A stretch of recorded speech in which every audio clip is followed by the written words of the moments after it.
Olá, sejam todos muito bem-vindos ao nosso Papo Neurocall. Para você que está aí nos vendo no YouTube ou nos escutando no Spotify, sejam todos muitíssimo bem-vindos. Nós estamos aqui hoje com o Dr. Alessandro Cardoso. Nós já fizemos alguns podcasts aqui com ele, já falamos um pouco da carreira dele, sobre a especialidade, mas faltou o mais importante. Você que está aí se perguntando aonde você pode encontrar o Dr. Alessandro para resolver aí os seus problemas na sua coluna. Ele vai bater esse papo aqui com a gente, falar onde o Grupo Neurocall atende, aonde ele atende. Então já fica ligadinho, dá um print aí do que ele vai falar, que vai aparecer aqui embaixo, olha os endereços. E além disso, já salva esse podcast aí para você não esquecer dos endereços que nós vamos passar aqui hoje, tá certo? Doutor Alessandro, tudo bem? Olá, seja bem-vindo mais uma vez. Obrigado. Vamos aqui falar, doutor Alessandro, para você que está chegando agora, ele é especialista em cirurgias da coluna, ele é neurocirurgião e já falou aí, se você tiver alguma curiosidade para saber sobre dores na coluna, você pode voltar aí alguns episódios para trás que você vai ter acesso aí. Mas eu quero te perguntar hoje, doutor Alessandro, é o seguinte, aonde que você atende, aonde que o Grupo Neurocall presta serviços? Você pode falar aqui pra gente? Posso. Então, os pacientes podem ter acesso às redes sociais, né, perfil profissional e do grupo.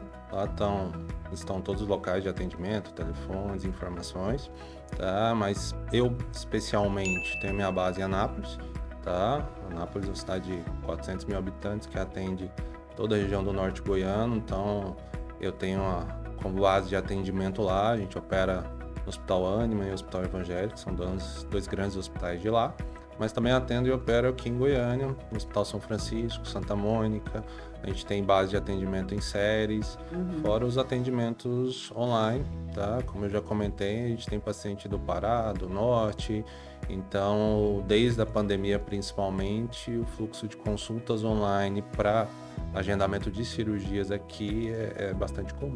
Então, se o paciente quiser marcar uma consulta com você, como é que ele vai proceder?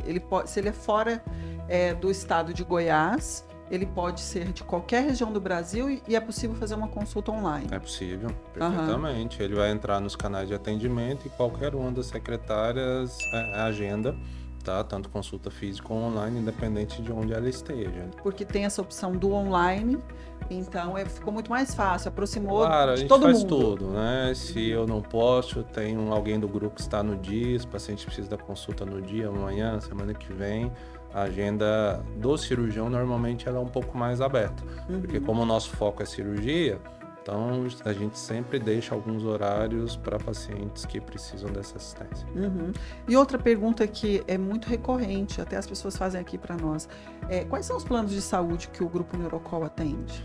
Nós atendemos basicamente todos, tá? Goiás, o grande fluxo é IPASMO e Unimed, né?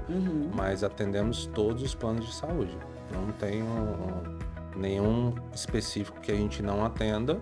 A única observação é que, infelizmente, o grupo não atende SUS. A gente não opera em nenhum hospital que tenha convênio com o SUS. Doutor, e outra pergunta que eu queria fazer para você aqui. É muito comum também no meio médico, toda vez que a gente o paciente vai fazer uma cirurgia, ele fica na dúvida, né, de pegar uma segunda opinião, de pedir uma segunda opinião. Qual que é o seu posicionamento em relação a isso?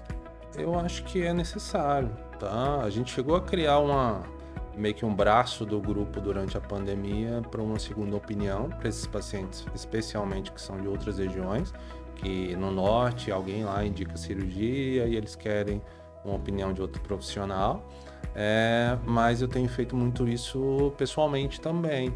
E até oriento os meus pacientes mesmo a procurarem outros, tá? Isso dá conforto, né, para eles, de ter uma outra opinião, de ver que realmente aquele caso precisa de cirurgia, né, de ver as possibilidades de tratamento para ele.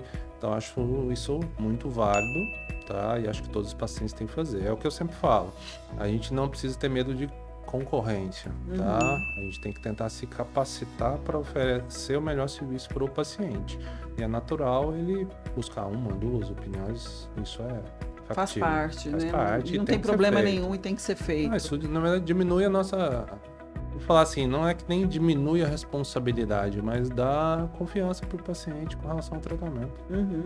Doutor, agora para a gente encerrar aqui esse nosso bate-papo e até essa sequência de entrevistas que nós fazemos, nós falamos muito do seu lado profissional, Certo. né? E alguns podcasts você falou da sua esposa, que também atua numa área, né, no grupo, mas eu queria que você falasse um pouquinho de você, né? Vamos esquecer um pouquinho do médico aqui agora e falar com o Alessandro. Qual a curiosidade que você pode trazer para as pessoas que estão nos assistindo ou nos ouvindo? Curiosidades? Sim. Sim, como eu falei anteriormente, a prioridade na minha vida é a família. Uhum. Então eu tento conciliar um tempo de trabalho, né, de saúde mental e física, de religião. Consegue praticar algum hobby? Tenho que praticar, né? Assim, eu gosto muito de esporte, tá? Priorizo a atividade física, porque eu acho que é até uma coisa que a gente orienta muito no trabalho. Então, temos que dar exemplo e acho que faz muita diferença.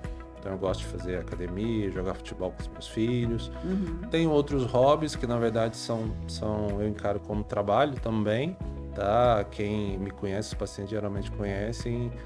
Eu gosto de fazenda, tá? Tenho uma história de infância, de férias, de crescimento, uma vida simples na zona seu rural. momento de desligar assim, dessa vida corrida. É uma coisa que eu falo para eles, que um pôr do sol na fazenda, no final do dia, não é impagável, sabe? Uhum. Gosto muito de carro, meu pai tem uma loja de carros usados há quase 30 anos, foi algo que deu um suporte familiar grande, de financeiro, de educação, vamos falar assim, exemplo de como ser um profissional de caráter, de fazer as coisas certas. Então, eu trabalho com ele lá, sou parceiro dele. Uhum. Então, acho que são mais ou menos essas coisas. E, como eu falei, da família. Sim. O final do dia, o final de semana com minha esposa e as crianças é algo que... Você não abre mão, né? Que precisa disso. Até mesmo pelo aquilo que você falou, né? Além de ser... a família é o nosso alicerce, né? Para quem trabalha fora é o alicerce. Mas é o principal. É o principal. Porque senão não faz sentido, né? Você vai trabalhar para quê? Se esforçar para quê? Para quem? Isso eu entendo quem não tem filhos, por exemplo, mas eu acho que na minha vida é algo que veio com naturalidade e eu vivo por eles. Aham, entendi. Tá certo, doutor Alessandro, foi ótimo o nosso bate-papo aqui mais uma vez. Obrigado pela sua presença. Então aí já está aí com vocês todos os canais de atendimento aqui do doutor e a vida está facilitada aí, viu, gente? Se precisar de atendimento online, pode solicitar assim também com o doutor Alessandro ou qualquer outro especialista lá no nosso grupo Neurocol. Tá bom? Pessoal, até logo. Doutor Alessandro, muito obrigada. Eu que agradeço. Muito obrigado a todos.